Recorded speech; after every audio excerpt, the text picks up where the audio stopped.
नमस्कार, आप सभी हमारे चैनल स्वागत है। आज मैं आपसे एक बहुत प्यारा सा नाच का गीत लेके आई हूँ। आप लोग को कैसा लगता है कमेंट करके ज़रूर बताना। हमारे चैनल को ढेर सारा प्यार दुलार आशीर्वाद देना और वीडियो कैसा लगता है ज़रूर बताना।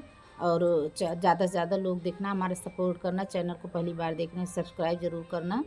और हम प्रयास करेंगे आप लोगों के लिए अच्छा से अच्छा वीडियो लाने के लिए, काफ़ी मेहनत करेंगे। धन्यवाद।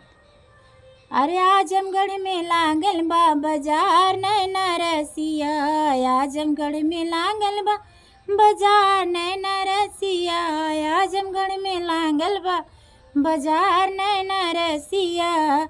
दौरी के चूड़ी लेके फिरई चूड़ी है निया, दौरी के चूड़ी लेके फिर चूड़ी है निया, केली है चूड़िया हमार नरसिया, के लिए चूड़िया हमार नरसिया।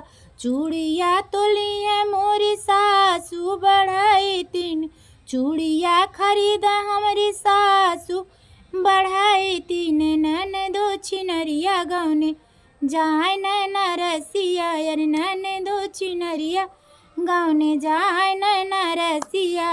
गलिया के गलिया में फिर धरी करेवा, फिर धरी करेवा, के लिए दौरी हमार नैना रसिया, के लिए दौरी हमार नैना रसिया। अरे दौरी तो ले हमारी सासू बढ़ाई तीन, दौरी तो ले हमारी सासू बढ़ाई तीन। नन दो छिनरिया गौने जाए नरसिया, नन दो छिनरिया गौने जाए रसिया। गलिया के गलिया में फिरला मलियावा, फिरला मनियावा, के लिए गजरा हमार नैना रसिया, के लिए गजरा हमार नैना रसिया।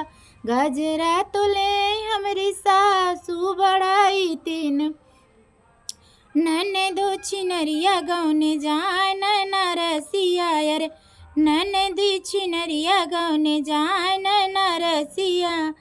अरे गलिया के गलिया में फिरला सोनारेवा, के लिए झूलनी हमार नैना रसिया, के लिए झुमका हमार नैना रसिया। झुमका खरीद मोरी सासू बढ़ाई तीन, झुमका खरीद मोरी सासू बढ़ाई तीन। नन दो छिनरिया गौने जाए नैना रसिया, नन दो छिनरिया गौने जाए नैना रसिया। आजमगढ़ में लागल बा बाजार नैना रसिया, आजमगढ़ में लागल बा बाजार नैना रसिया, बाजार नैना रसिया। आजमगढ़ में लागल बा बाजार नैना रसिया।